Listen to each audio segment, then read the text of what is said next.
दोस्तों आज आपको एक ऐसी लोकेशन पे लेके जा रहे हैं जो जगह एक बहुत ही ऐतिहासिक घटना से जुड़ी हुई है। पानीपत की तीसरी लड़ाई से ये स्थान जुड़ा हुआ है। एक्चुअली क्या था कि जब पानीपत की लड़ाई जो थर्ड बैटल ऑफ पानीपत थी, उससे पहले अहमद शाह अब्दाली और मराठा सेना की जो स्थिति थी, वो ऐसी थी कि दोनों यमुना नदी के दोनों किनारों के ऊपर ठहरे हुए थे। यानी कि बागपत की तरफ अहमद शाह अब्दाली की फौज थी और इस तरफ यमुना नदी के दूसरी तरफ एक घाट पड़ता है, जगदीशपुर घाट।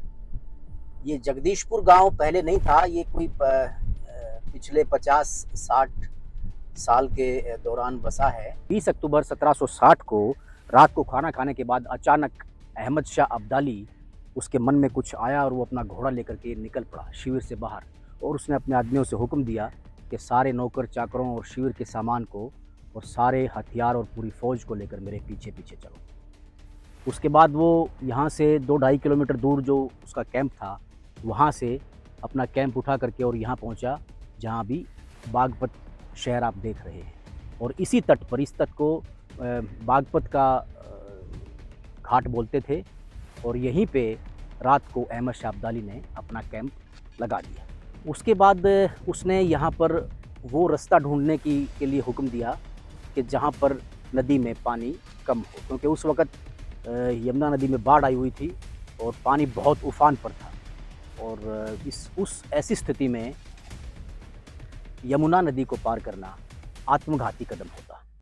इसलिए उसने ऐसी जगह ढूंढने का हुक्म दिया, उसको फोर्ड बोलते थे, कि उस जगह के ऊपर एक छोटा सा डेल्टा बन जाता है नदी के बीचों बीच, और आप वहाँ से नदी को पार कर सकते हैं, क्योंकि नदी के पानी की जो गहराई है वहाँ वो ऐसे स्थान पर काफ़ी कम होती है। जब नजीबुद्दौला और दूसरे जो यहाँ का इस एरिया में रहने वाले लोग थे, वो भी उस जगह को नहीं ढूंढ पाए, तो उसने इन लोगों को कोसा और कहा कि आप लोग इतना भी नहीं कर पाए कि अपने देश में ही बहने वाली एक नदी में से पार करने का रास्ता ढूंढ सकें।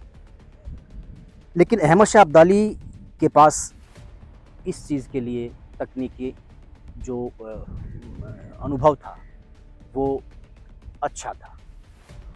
उनके पास वो क्या करते दोस्तों, कि उनके पास तश्तरियाँ होती थी, उन तश्तरियों को पानी में तैरा देते थे। तो जहाँ पर पानी कम होता था वहाँ पर तश्तरी तैरने लगती थी। तश्तरी एक अपनी जो प्लेट होती है, उस तरह की एक हल्की सी थाली कह सकते हैं या प्लेट कह सकते हैं, उसको जब पानी में तैराते थे तो जहाँ पर पानी ज़्यादा होता था वहाँ वो तश्तरी डूब जाया करती, और जहाँ पानी कम होता वहाँ पर वो तश्तरी तैरती रहती थी। तो इस तरह से उस ऐसे स्थान को ढूंढने के लिए उसके काफ़ी जो सैनिक थे वो पानी में डूब गए, उनके घोड़े भी डूब गए, उसको काफ़ी नुकसान हुआ। लेकिन अचानक 2 दिन के बाद, इस दौरान कहते हैं कि उसने एक धार्मिक अनुष्ठान भी करवाया।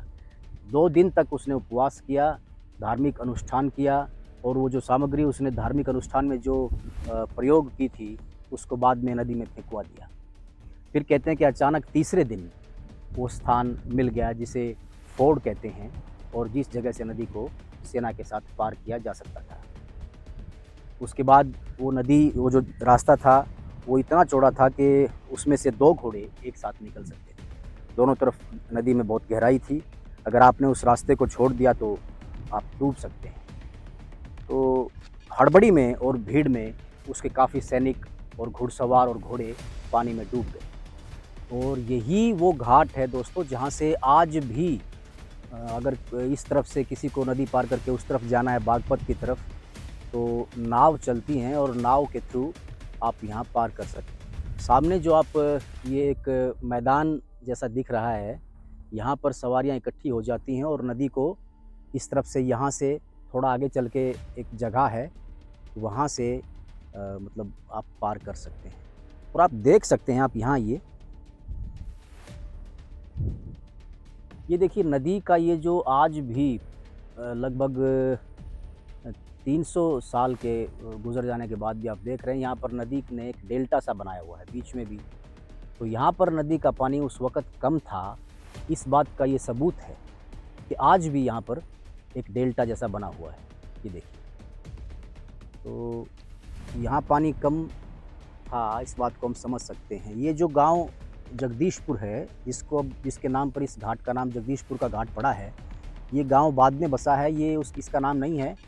लेकिन कुछ इतिहासकारों ने ऐसा लिखा है कि यहाँ पर एक परली तरफ उधर ये बागपत से 5 मील दक्षिण की तरफ नज़दीक एक गांव पड़ता था गौरीपुर। तो गौरीपुर पहुँच करके उसने ये अपना ये अनुसंधान किया। अहमद शाह अब्दाली ने वो जगह ढूंढी जहाँ से नदी को पार करना था, और यहाँ पर आकर उसको वो जगह मिली।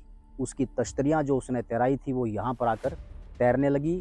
तो उसके बाद यहाँ से उसने नदी को पार किया। आज दोस्तों ये घाट है, यहाँ पर स्नान किया जाता है। श्रद्धालु यहाँ आते हैं और इस घाट के ऊपर स्नान करते हैं। लेकिन आप देखिए कि किस प्रकार से यहाँ पर कूड़ा करकट और किस प्रकार से पॉलीथीन है, ये चुनरियाँ हैं और बाकी चीज़ें जो एक लावारिस अवस्था में पड़ी हुई हैं और नदी में प्रदूषण का एक बहुत ही भयंकर कारण बन सकती हैं। तो प्रशासन को इसकी सुध लेनी चाहिए और नदी को बचाने के लिए इन चीज़ों को उठा करके यहाँ सफाई करवानी चाहिए। बहुत ही ऐतिहासिक जगह, और यहाँ पर मैं समझता हूँ कि सरकार को और प्रशासन को इस जगह के ऊपर कुछ एक ऐसा यादगार वो बनाना चाहिए कि भाई ये चीज़ उस घटना से जुड़ी हुई है। मैं ऐसा समझता हूँ, ये मेरी सोच है। बाकी सरकार और आप ज़्यादा समझदार हैं, आप इस बात को अच्छे से समझते होंगे। तो आज इस जगह पे जहाँ से अहमद शाह अब्दाली ने पानीपत के तीसरे युद्ध से पहले यमुना नदी को पार किया था, सामने बागपत शहर, और यहाँ से आज भी लोग नाव के थ्रू पार करते हैं, जिसको इधर हरियाणा की तरफ से यूपी में जाना होता है क्रॉस करके।